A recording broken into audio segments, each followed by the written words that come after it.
Hello बच्चा लोग, कैसे हैं आप लोग? उम्मीद है बहुत ही बेहतरीन होंगे। आज हम आप सभी डी फार्मा फर्स्ट ईयर के छात्रों के लिए फार्मास्यूटिकल केमिस्ट्री सब्जेक्ट की स्टार्टिंग करने जा रहे हैं, जिसमें सबसे पहले हम लोग करेंगे इसका इंट्रोडक्शन।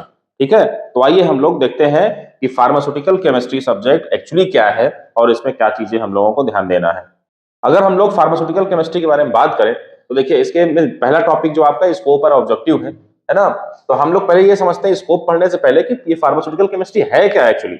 ठीक है, तो फार्मास्यूटिकल केमिस्ट्री के बारे में जब भी हम लोग चर्चा करते हैं तो आपको समझना पड़ेगा कि केमिस्ट्री क्या होता है। देखो, केमिस्ट्री एक ऐसी ब्रांच है साइंस की जिसपे हम लोग किसी भी मैटर का हम लोग तीन चीजें पढ़ते हैं, उसका कंपोजिशन, उसका रिएक्शन, उसका यूटिलाइजेशन।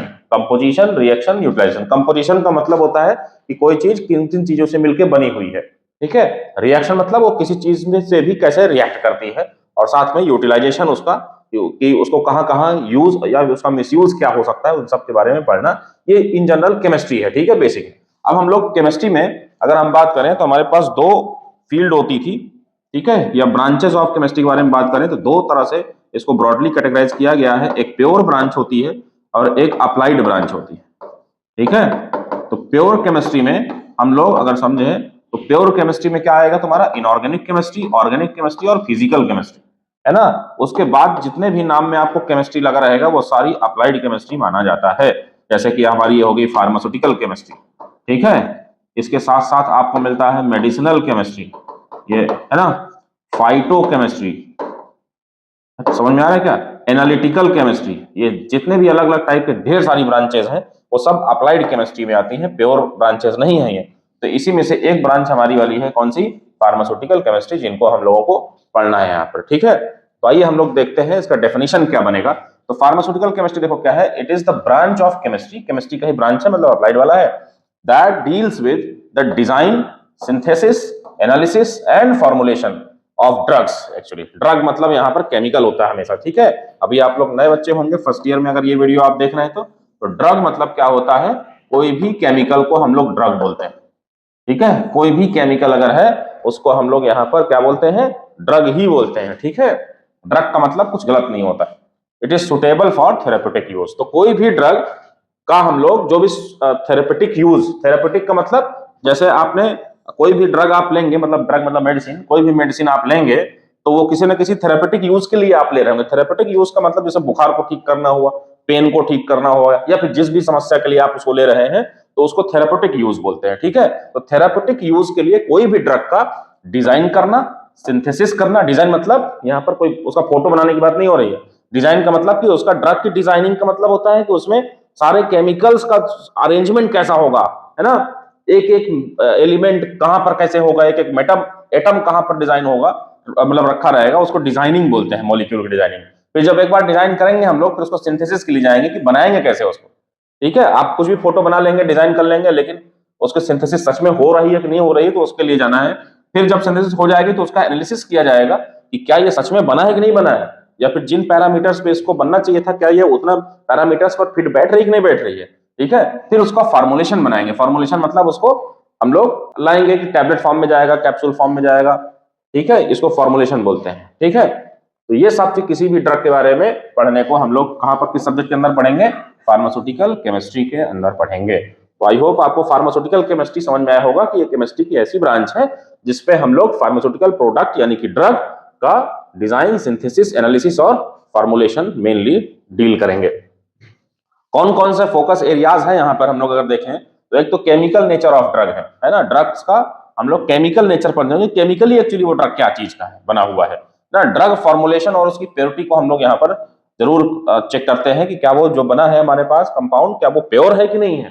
ठीक है, फॉर्मुलेशन जो बना है वो सच में बना है कि नहीं बना है ना। एक आईपी, बीपी, यूएसपी, ये क्या होता है, Indian pharmacopoeia, British pharmacopoeia, United state pharmacopoeia. अभी आप नए छात्र अगर हैं तो मैं आपको बता देता हूं कि जैसे हर धर्म के पास अपनी एक किताब है जो बहुत पवित्र मानी गई है, ठीक है, वैसे ही हम लोग अगर अपना धर्म फार्मेसी मान लें तो फार्मेसी वालों के लिए ये फार्माकोपिया नाम का एक देश का कानून है जिसमें सब चीज आपके बारे में लिखा हुआ है, मतलब इसके कंपाउंड्स के बारे में लिखा हुआ है कि कोई भी ड्रग है, अगर कोई भी मेडिसिन है तो वो कैसे बनाई जाती है ना, उसमें कौन कौन सा सॉल्वेंट कितना कितना इस्तेमाल किया जाता है, कौन सी मशीन इस्तेमाल की जाती है उसमें, है ना, और उसका यूज कहां कहां करेंगे, मतलब सब कुछ उसके कंपाउंड के बारे में आपको मिलेगा। तो आईपी मतलब इंडियन फार्माकोपिया, ये इंडिया के लिए बनाई गई है बेसिकली, ठीक है। बीपी बोले तो ब्रिटिश फार्माकोपिया, यूएसपी बोले तो यूनाइटेड स्टेट फार्माकोपिया। तो फार्माकोपिया और फार्मुलरी दो अलग अलग ये ऑफिशियल डॉक्यूमेंट होता है, गवर्नमेंट इसको प्रोड्यूस करती है, ठीक है। आईपीसी इसके लिए जिम्मेदार है, इस पे हम लोग कभी अलग से चर्चा करेंगे आगे हम लोग, ठीक है। फिर एक एनालिटिकल टेक्निक्स इसमें हम लोग को फोकस करना है क्वालिटी कंट्रोल के लिए। जो जिस भी कंपाउंड को आप बना रहे हैं, ठीक है, उसकी क्वालिटी कितनी अप टू द मार्क होना चाहिए एज पर आईपी, ठीक है। उसके लिए ढेर सारी टेक्निक्स का इस्तेमाल यहाँ पर करते हैं, एनालिटिकल टेक्निक्स, जैसे आपको आईआर स्पेक्ट्रोस्कोपी, मास स्पेक्ट्रोस्कोपी, है ना, यूवी आपको करना पड़ सकता है। उसके लिए और भी ढेर सारी टेक्निक्स है जिसके थ्रू हम लोग क्वालिटी कंट्रोल मेथड्स के लिए जा सकते हैं, ठीक है। सारा हम लोग को नहीं पढ़ना है, लेकिन फार्मास्यूटिकल केमिस्ट्री में इतना है। अब सारे फार्मास्यूटिकल केमिस्ट्री में आप डिप्लोमा में ही पढ़ लेंगे ऐसा कोई नियम नहीं है, ठीक है। ये आपके सिलेबस में सब कुछ नहीं है, लेकिन जितना भी है उसको हम लोग बहुत बेहतरीन तरीके से पढ़ेंगे। अगर हम लोग समझें तो फार्मास्यूटिकल केमिस्ट्री क्या करती है, it bridges basic chemistry with medicine, है ना। जितना भी आपने बेसिक केमिस्ट्री पढ़ रखा है, चाहे वो एसिड बेस वाली हो या फिर एनालिसिस वाली हो, टाइट्रेशन आपने पढ़ा होगा, वो सबको हम लोग इस मेडिसिन से जोड़ेंगे, इस मेडिसिनल फार्मास्यूटिकल केमिस्ट्री के साथ, ठीक है। तो मेडिसिन में और इन बेसिक केमिस्ट्री में क्या रिलेशन है, वो सारी चीजें हम लोग समझेंगे। मतलब एक्चुअली अगर समझा जाए तो क्या लिखा है, transforming molecules into life saving drugs. देखिए आपकी कोई भी केमिकल है तो केमिकल क्या होता है, कोई ना कोई मॉलिक्यूल है ना। एक्चुअली में वो अगर स्ट्रक्चर उसका देखेंगे, जैसे मान लो ग्लूकोज या फिर कोई भी हम लोग ग्लूकोज के बारे में C6H12O6, है ना, ये एक तरह का क्या मॉलिक्यूल ही तो है। लेकिन अब ये किसी बीमारी में अगर काम आने लगे, हालांकि ग्लूकोज एनर्जी के लिए काम में आता है, लेकिन अगर ये किसी बीमारी के लिए काम आएगा तो इसको क्या बोलेंगे, लाइफ सेविंग ड्रग, जिससे कि किसी न किसी की जीवन की रक्षा होगी, है ना। इसलिए फार्मासिस्ट वो व्यक्ति है, या फिर वो फार्मास्यूटिकल केमिस्ट या फार्मा केमिस्ट भी इसको बोलते हैं, वो व्यक्ति होता है जो किसी भी मॉलिक्यूल को लाइफ सेविंग ड्रग में कन्वर्ट करने का काम करता है, ठीक है। ये हम लोगों ने बेसिक समझा कि फार्मास्यूटिकल केमिस्ट्री क्या है और कहां पर हम लोग को इस एरिया में फोकस करना पड़ता है। तो आई होप समझ में आ रहा होगा आपको। तो आइए हम लोग आगे देखते हैं कि इसका ऑब्जेक्टिव क्या है, ठीक है। ऑब्जेक्टिव मतलब कि इसको किस लिए हम लोग पढ़ रहे हैं एक्चुअली में, तो हम लोग को समझना पड़ेगा ना, कोई चीज हम लोग पढ़ रहे हैं तो क्यों पढ़ रहे हैं भाई। तो हम लोग किस लिए पढ़ रहे हैं, सबसे पहले तो to understand physico chemical properties of drug substances. जो भी ड्रग के लिए सब्सटेंस इस्तेमाल किया गया है उसका फिजिको केमिकल प्रॉपर्टीज, मतलब उसकी फिजिकल प्रॉपर्टीज। फिजिकल प्रॉपर्टीज में क्या हो सकता है, उसका अपीयरेंस कैसा है, उसका मेल्टिंग पॉइंट क्या है, बॉइलिंग पॉइंट क्या है ना, सॉल्युबिलिटी उसकी क्या है, क्या वो पानी में डिसॉल्व होता है या किसी और चीज में डिसॉल्व होगा, वो सारी फिजिकल प्रॉपर्टीज में आ जाएगा। As well as chemical properties. Chemical properties में कौन कौन से अलग अलग सब्सटेंसेस या फिर केमिकल से वो रिएक्ट करेगा, ठीक है। तो इसको इन फिजिकल प्रॉपर्टीज और केमिकल प्रॉपर्टीज को मिलाकर के कहा जाता है फिजिको केमिकल प्रॉपर्टीज, ठीक है। तो फार्मास्यूटिकल केमिस्ट्री में आप किसी भी ड्रग मॉलिक्यूल का फिजिको केमिकल प्रॉपर्टीज पढ़ सकते हैं, ठीक है, इसलिए हमको पढ़ना चाहिए। फिर और क्या कर सकते हैं, to learn about inorganic and organic medicinal compounds. तो आपने आप पढ़ा है कि इनऑर्गेनिक कुछ कंपाउंड्स होते हैं, कुछ ऑर्गेनिक कंपाउंड होते हैं। एक्चुअली में इनको हम लोग बोल सकते हैं जो ऑर्गेनिक कंपाउंड्स होते हैं, ठीक है, ये ऑर्गेनिक कंपाउंड्स कहां से मिलते हैं, नेचुरल सोर्स से मिलते हैं। कहां से मिलते हैं, नेचुरल सोर्स से मिलते हैं, ठीक है। और जो इनऑर्गेनिक होते हैं इनका सोर्स मिनरल सोर्स होता है, इनऑर्गेनिक वाला, ठीक है, ये मिनरल सोर्स से मिलते हैं, ठीक है। तो अब जितने भी कंपाउंड्स हमारे पास है इनऑर्गेनिक ऑर्गेनिक, उसमें से सारे कंपाउंड्स कैसे होंगे, सारे कंपाउंड्स तो आपको मेडिसिनल प्रॉपर्टी रखेंगे नहीं। तो मेडिसिनल प्रॉपर्टी जिन कंपाउंड्स के बारे में होगी, मतलब वो एज अ मेडिसिन भी इस्तेमाल हो पाए, वो चीज हम लोग को यहाँ पर जानकारी मिलेगी इस सब्जेक्ट को पढ़ने के बाद। फिर अगला हम लोग बात करें तो इसका सब्जेक्ट पढ़ने के बाद हम लोग परफॉर्म कर सकते हैं क्या, qualitative and quantitative analysis of pharmaceutical substances. तो आपको समझना पड़ेगा भैया कि किसी भी कंपाउंड का केमिस्ट्री में एनालिसिस करने के लिए हमारे पास दो मेथड होता है, एक क्वांटिटेटिव मेथड, एक क्वालिटेटिव मेथड, है ना। तो पहले क्वालिटेटिव मेथड है। क्वालिटेटिव मतलब कि कोई भी कंपाउंड अगर बन रहा है तो किस हद तक वो बन रहा है, मतलब उसकी क्वालिटी किस हद तक मेंटेन है, मतलब उसमें अगर कुछ इंप्यूरिटी हुआ या फिर कोई और चीज हुई तो आपको चेक करना है कि क्या वो अप टू द मार्क है कि नहीं है। फिर मान लीजिए कोई इंप्यूरिटी पता चलती है तो अब हमको क्वालिटेटिव एनालिसिस की तरफ जाना है कि देखो यहाँ पर क्वालिटी का मतलब है, यहाँ क्वांटिटी का मतलब है। क्वालिटी मतलब कौन कौन सा सब्सटेंस इसमें और प्रेजेंट हो सकता है, और क्वालिटेटिव मतलब कि उसमें जो सब्सटेंस एक्स्ट्रा में और मिला हुआ है वो कितनी मात्रा में मिला हुआ है, ठीक है, उसको हम लोग बोलते हैं क्या, क्वांटिटेटिव एनालिसिस, आगे हम लोग इसके बारे में हमने अपने पास अपकमिंग चैप्टर में है पूरा एनालिसिस, इसको हम लोग डिटेल में पढ़ेंगे। ठीक है, तो किसी भी फार्मास्यूटिकल सब्सटेंस के लिए हम लोग क्वालिटेटिव और क्वांटिटेटिव एनालिसिस कर सकते हैं इस सब्जेक्ट को पढ़ने के बाद। आगे हम लोग बात कर रहे हैं it ensures drug safety, efficacy and quality through standard test, है ना। कुछ स्टैंडर्ड टेस्ट हर कंपाउंड के लिए बनाए गए हैं, जिसके थ्रू हम लोग उस कंपाउंड की, जब उस कंपाउंड को कोई भी व्यक्ति खाएगा तो क्या वो कंपाउंड उस व्यक्ति के लिए सेफ रहेगा कि नहीं रहेगा। ऐसा तो नहीं है कि उसको खाने के बाद उसकी तबीयत और खराब हो जाए, ठीक है। और क्या उसको खाने के बाद उसको फायदा मिलेगा, एफिकेसी का मतलब यहाँ पर फायदा होना होता है, ठीक है। और क्या वो क्वालिटी पर, पूरा पैरामीटर पर खरी उतरती कि नहीं उतरती है, ये सारी चीजें हम लोग इसके बारे में जान पाएंगे, ठीक है। और हमको इस सब्जेक्ट को पढ़ने के बाद पता चलेगा कि whether it is comply with official pharmacopoeial standard or not, है ना। कोई भी कंपाउंड है, फार्मास्यूटिकल केमिस्ट्री जब आप पढ़े रहेंगे तो वहां से आपको पता चलेगा कि जो हमारे स्टैंडर्ड, जैसे अपने इंडिया में हम लोग काम करेंगे तो आईपी करेंगे, है ना, बीपी में काम होगा या यूएसपी में काम होगा, तो इसके अंदर जो भी नियम कानून बताए गए हैं, क्या हमारा मॉलिक्यूल उस नियम कानून का पालन करता है कि नहीं करता है। कॉम्प्लाई मतलब पालन करना, ठीक है। तो इसको पालन करता है कि नहीं करता है, तो ये सब्जेक्ट पढ़ने के बाद ये भी आपको जानकारी मिलेगी। अगला अगर मैं बात करूं तो इससे जानकारी आपको मिलेगी कि फार्मुलेशन डेवलपमेंट किस तरह किया जाता है, ठीक है। इट सपोर्ट फार्मुलेशन डेवलपमेंट और रेगुलेटरी कंप्लायंस, फार्मुलेशन के समय किस तरह से इसको बनाना चाहिए, क्योंकि फार्मुलेशन एक्चुअली में दूसरा सब्जेक्ट जो है फार्मास्यूटिक्स, ठीक है, उनका मेन काम है फार्मुलेशन, लेकिन केमिस्ट्री भी उसमें इन्वॉल्व होती है कि फार्मुलेशन में टेम्परेचर कितना रखना है ना, वहां पर कौन से मशीन का कौन सा मेटल का इस्तेमाल करना है, so that any matter cannot react with the vessel used for the reaction, है ना। कोई भी बर्तन में हम लोग जिसको बनाते हैं इसमें, है ना, कंटेनर इस्तेमाल कर रहे हैं, तो क्या होगा, उसका जो मटेरियल है उसके साथ भी रिएक्ट ना हो जाए फार्मुलेशन बनाते समय।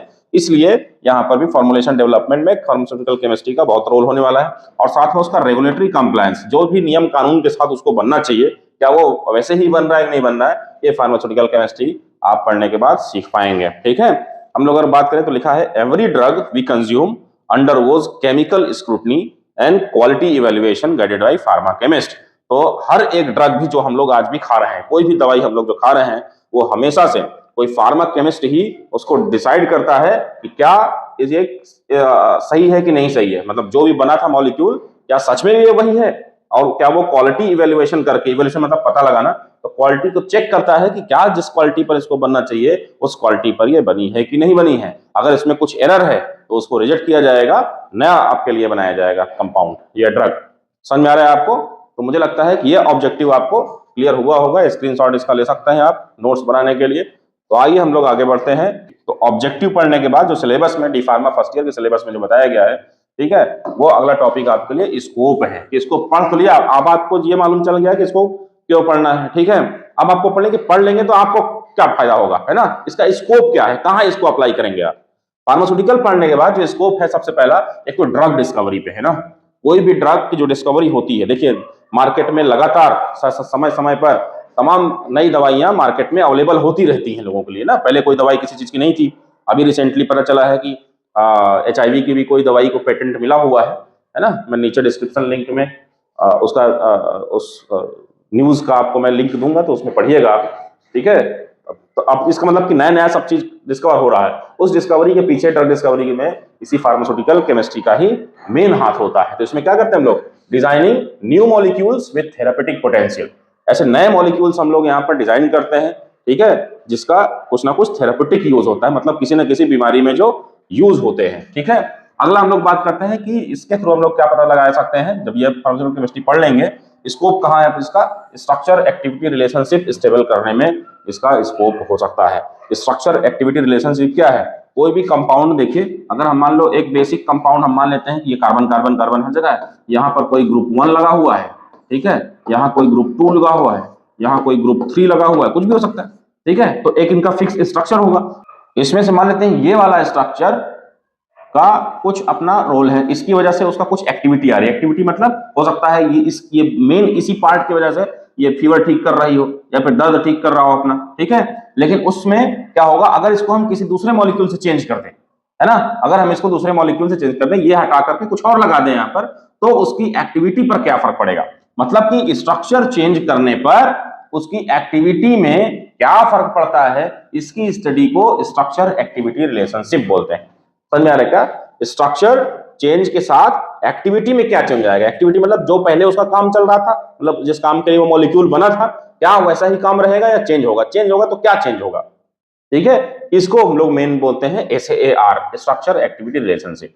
तो ये सबसे बड़ा एक स्कोप है ड्रग डिस्कवरी में, ठीक है। फिर आगे हम लोग बात करें तो ड्रग डिस्कवरी के बाद ड्रग डेवलपमेंट अगला पार्ट आएगा। डिस्कवर होने के बाद फिर उसको डेवलप कैसे किया जाएगा, तो इसमें हम लोग बात करते हैं कि इसमें आइडेंटिफाइंग एंड सिंथेसाइजिंग APIs। तो APIs के बारे में यहाँ पर हम लोग पता लगाना पड़ता है। API क्या होता है, API का फुल फॉर्म होता है एक्टिव फार्मास्यूटिकल इंग्रेडिएंट्स, है ना। देखिए कोई भी दवाई जो अभी आप खा रहे हैं, जैसे मान लीजिए पैरासीटामोल आप खा रहे हैं, तो वो 100% पैरासीटामोल हो सकता है ना हो, या जो भी दवाई आप खा रहे हैं, ठीक है, टैबलेट के फॉर्म में, कैप्सूल के फॉर्म में, किसी फॉर्म में, तो उसमें 100% क्यों नहीं होता, क्योंकि उसमें से उसका 100% कई चीजें मिलाई जाती हैं उसमें, ठीक है।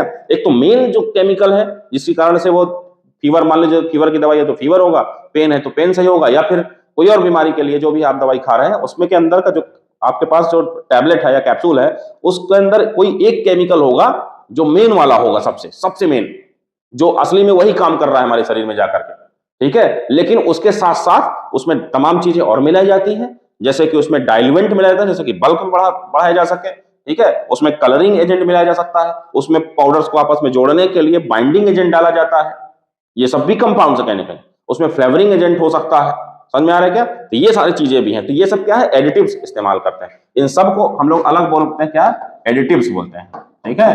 तो हर एक फॉर्मुलेशन में, चाहे वो टैबलेट हो कैप्सूल हो, उसमें से एक कंपाउंड होता है API जिसको बोलते हैं एक्टिव फार्मास्यूटिकल इंग्रेडिएंट। उसके अलावा बाकी चीजें जो भी उसमें डाली जा रही है वो सब एडिटिव्स हैं, समझ में आ रहा है क्या। तो ये चीजें हैं। जैसे दाल आप बना रहे हैं तो दाल में मेन कंटेंट क्या हो गया भाई, दाल, अरहर की दाल, अगर वो जो हम लोग कच्ची वाली बात करें जो दाने दाना होती है, लेकिन क्या दाल में सिर्फ दाल ही पड़ रहा है, नहीं, उसमें नमक भी पड़ रहा है, उसमें हल्दी भी पड़ रहा है, अगर फ्राई कर रहे हैं तो प्याज टमाटर पता नहीं क्या क्या पड़ रहा है उसमें, ठीक है। तो जितने भी बाकी चीजें हैं वो सब एडिटिव्स हो गए, लेकिन दाल का ओरिजिनल दाल ही रहेगा, है ना। इन द सेम वे यहाँ पर किसी भी मॉलिक्यूल में जो सबसे मेन वाला चीज है, सबसे मेन वाला सब्सटेंस है, उसको API बोलते हैं, ठीक है, और बाकी सब चीजों को एडिटिव बोलते हैं। तो यहाँ पर हम लोग API को आइडेंटिफाई और उसको सिंथेसाइज कर सकते हैं ड्रग डेवलपमेंट सेक्शन में, ठीक है। फिर हम लोग क्या करते हैं, ensuring stability, solubility and purity. कोई भी कंपाउंड जो हमारे पास नया बन गया है, ठीक है, ड्रग डेवलपमेंट में हम लोग क्या करते हैं, उसकी स्टेबिलिटी को इंश्योर करते हैं कि ये क्या स्टेबल है कि नहीं, ठीक है। स्टेबिलिटी का मतलब यहाँ पर किसी भी कंपाउंड के लिए क्या होता है कि उसको रखे रखे खराब तो नहीं हो जाएगा वो, ठीक है, या फिर हवा में रखना है, एयर टाइट कंटेनर में रखना है, सनलाइट से दूर रखना है कि सनलाइट में एक्सपोज भी कर देंगे तो कोई दिक्कत नहीं होगी, है ना। ऐसा ऐसा है, फ्रिज में रखना है कि कहाँ रखना है, कितना टेम्परेचर पे रखना है, ये सारी चीजें इसके स्टेबिलिटी पे आता है। सॉल्युबिलिटी में कोई भी कंपाउंड जो भी बना है वो कौन कौन से सॉल्वेंट में उसको डिसॉल्व किया जा सकता है, सॉल्युबलाइज है, मतलब कोई तमाम ऐसे कंपाउंड होते हैं जो पानी में घोलेंगे तो घुल जाएगा, लेकिन तमाम ऐसे कंपाउंड ऐसे भी होते हैं जिसको पानी में घोलेंगे तो नहीं घुलता है, ठीक है। प्योरिटी चेक कर सकते हैं हम लोग कि जो भी कंपाउंड अपने पास है क्या इसमें कुछ तरह की इम्प्योरिटी तो नहीं है, कोई एरर तो नहीं हुई है उसको बनाते समय। तो इस तरह से हम लोग प्योरिटी चेकिंग में भी जा सकते हैं। तो ये दूसरा एक फील्ड है ड्रग डेवलपमेंट, ठीक है। तीसरा हम लोग बात करें QC की, QA। QC मतलब होता है क्वालिटी कंट्रोल, है ना। ये प्रोडक्शन में काम आता है। जब प्रोडक्शन डिपार्टमेंट में आप किसी कंपनी में जहां पर दवाइयां बन रही हैं तो वहां पर ये QC डिपार्टमेंट होता है, एक QA डिपार्टमेंट होता है। QC मतलब क्वालिटी कंट्रोल डिपार्टमेंट और QA मतलब quality assurance department. In process जब काम, जैसे मान लीजिए कोई दवाई बनने का ऑर्डर आया किसी फैक्ट्री में, है ना, तो सारा चीज डिसाइड होगा कि उसमें कौन कौन सा मटेरियल पड़ेगा, कब पड़ेगा, कितना पड़ेगा, और उसके बाद फाइनल उसको टैबलेट या फिर कैप्सूल को बनाया जा रहा होगा, ठीक है। तो जब इस पूरे प्रोसेस चल रही है, पूरी प्रोसेस के दौरान बीच बीच में उसमें से जो प्रोडक्ट बन रहा है उसको निकाल करके लगातार टेस्ट किया जाता है, ठीक है। ये काम है इसका QC डिपार्टमेंट का, कि जो स्टैंडर्ड हमने शुरुआत में सेट किया था, ठीक है, हर कुछ मिनट में इसको चेक किया जाता है, हर 15 मिनट में, हर 10 आधे घंटे में, डिपेंड करता है कौन सा मॉलिक्यूल है, ठीक है, और बैच साइज कितना है, कितना मतलब 10 लाख टैबलेट एक बार में बनाना है ना, तो कितना कितना समय पर उसको लगातार चेक किया जाता है। सारे टेस्टिंग उसकी होती है, चाहे वो सॉल्युबिलिटी के बारे में बात करें, चाहे उसकी हार्डनेस के बारे में बात करें, ठीक है, चाहे वेट वेरिएशन के बारे में बात करें। मान लीजिए 500 mg का आपको टैबलेट बनाना है तो क्या जरूरी कि 500 mg ही बार बार बार बार बार बन रहा होगा, वो पंच और डाई उसकी मशीन में जो पंच और है, हो सकता है 510 मिलीग्राम का बन रहा हो, 520 का बन रहा हो, या 480 का बन रहा हो। तो ये सारी टेस्टिंग इसमें लगातार इन प्रोसेस टेस्टिंग जो है उसको QC बोलते हैं। उसके बाद फाइनल तक जब वो ड्रग दवाई बन करके पैक होकर के फाइनल हो गई है, ठीक है, तो फिर काम होता है क्वालिटी एश्योरेंस डिपार्टमेंट का। ये डिपार्टमेंट फिर से उसको खोलेंगे, इवन पैक होने के बाद बीच बीच में, और पूरी टेस्टिंग फिर से की जाएगी और उसका डॉक्यूमेंटेशन किया जाएगा। क्यूए डिपार्टमेंट का काम डॉक्यूमेंटेशन से रिलेटेड भी है, उसका सारा पेपर ओके किया जाएगा कि सब कुछ सही है, एकदम से अश्योर करना है, भरोसा दिलाना कि नहीं सब कुछ सही है ना। तो इतनी चेकिंग होने के बाद फिर वो ड्रग मार्केट में हम लोग के पास अवेलेबल होती है, अगर सही तरीके से गाइडलाइन को फॉलो करते हुए अगर बनाई जा रही है तो क्यूसी और क्यूए में क्या काम हो सकता है? टेस्टिंग रॉ मटेरियल्स, है ना, रॉ मटेरियल जो आ रहा है कितना प्योर है कितना नहीं है ना, और फाइनल प्रोडक्ट जो फिनिश प्रोडक्ट है लास्ट में वो कितना प्योर है।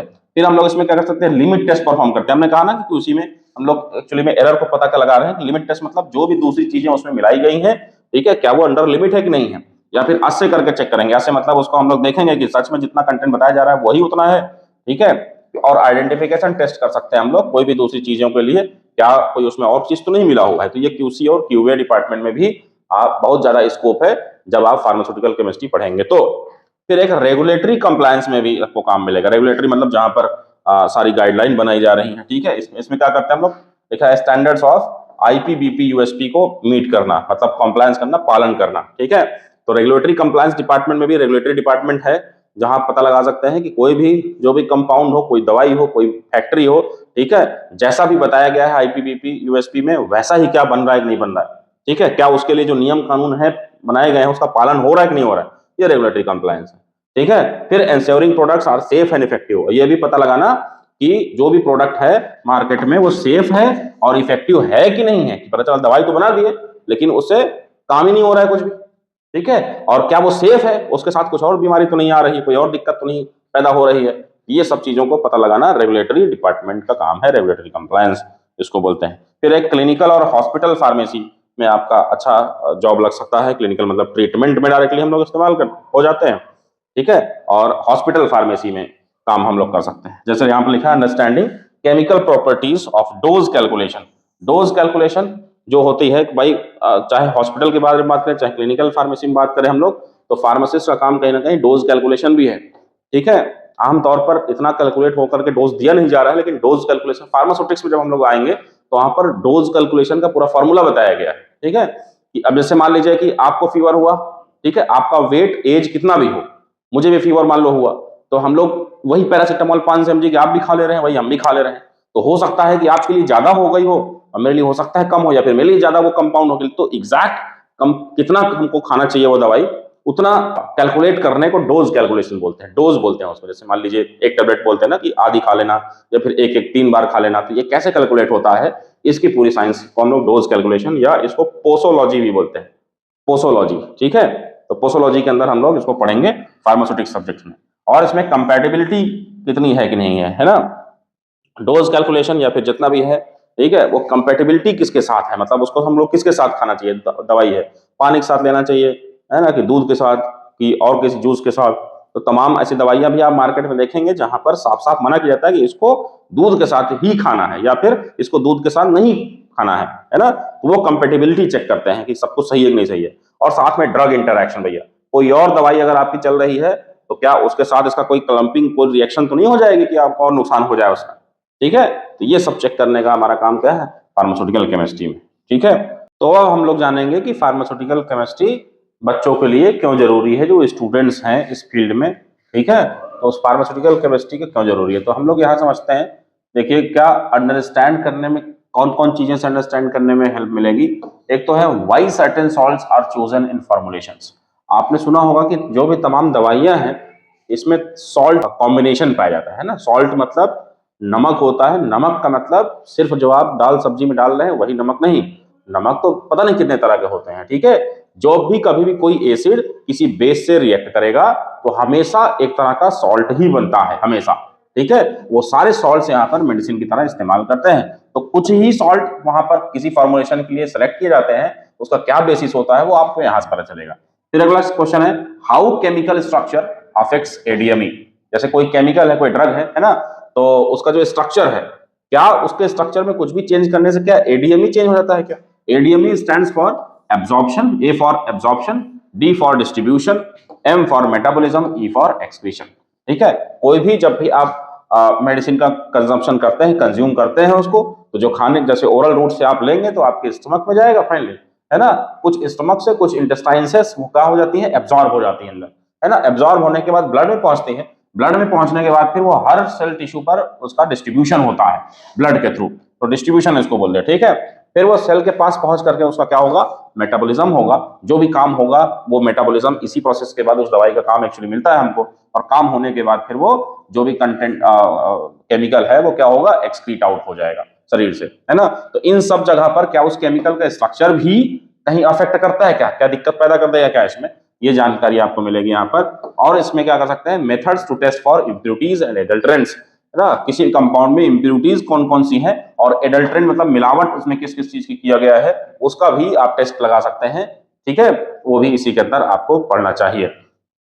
और ये क्या करेगा, it gives foundation for formulation science, formulation science की फाउंडेशन यहाँ से स्टार्ट होगी, मतलब ये पढ़े रहेंगे, जब कोई फार्मूलेशन आप तैयार करेंगे तो वहां की बेसिक्स आपको जानकारी रहेगी।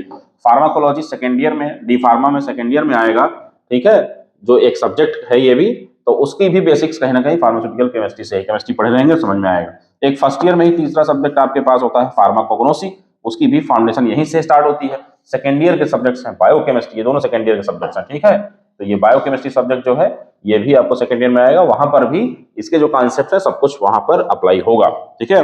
आगे हम लोग अगर बात करें, ठीक है, तो क्या लिखा है, pharmaceutical chemistry empowers students to become rational and responsible health care professionals, ठीक है। फार्मास्यूटिकल केमिस्ट्री जब आप पढ़ते हैं तो ये एम्पावर करता है, किसी भी स्टूडेंट को प्रोत्साहित करता है कि एक रेशनल और रिस्पॉन्सिबल हेल्थ केयर प्रोफेशनल बने। रेशनल मतलब सही सटीक, ठीक है, रेशनल, और रिस्पॉन्सिबल मतलब जिम्मेदार, ठीक है। हेल्थ प्रोफेशनल का मतलब क्या होता है, स्वास्थ्य कर्मचारी, तो आप सही सटीक स्वास्थ्य कर्मचारी बने, जिम्मेदार स्वास्थ्य कर्मचारी बने, तो ये आपके लिए जरूरी है फार्मास्यूटिकल केमिस्ट्री।